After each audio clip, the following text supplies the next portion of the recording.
SEMA Day 2, once again here in the ESAB welding and cutting booth. And today I've got my friend James Flatman, ESAB Elite partner, and he built this pretty cool truck. So James is you're from Notion Fabrication, Cruisin' Kitchens. Correct, yeah. And what is this thing? Is it a welding truck? Is it a food truck? It's a dual purpose welding rig.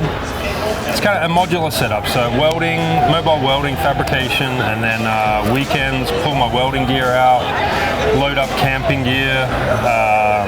Front box actually at the moment is designated for our dogs. We've got 3 big dogs. Okay. So when we go camping, dogs go in the front area. Need to hook up the AC for that area for them.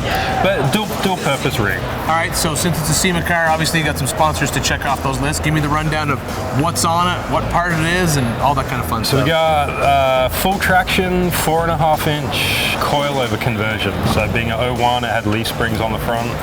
Coilover smooths out that ride big time. Black Rhino wheels.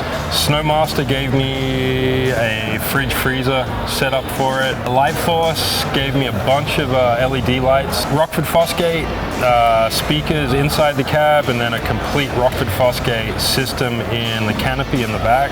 4D solar gave me an inverter, DC-DC charger, 160 watt solar panel. That's a whole lot of parts. It is. On one truck. Happy with how it turned out?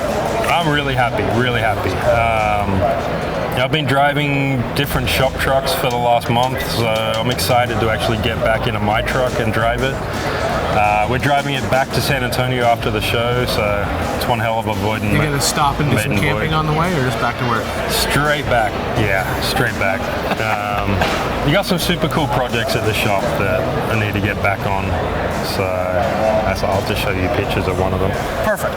All right, so that's it. SEMA Day 2, that's a wrap. That's an awesome truck here in the ESAB Welding and Cutting booth.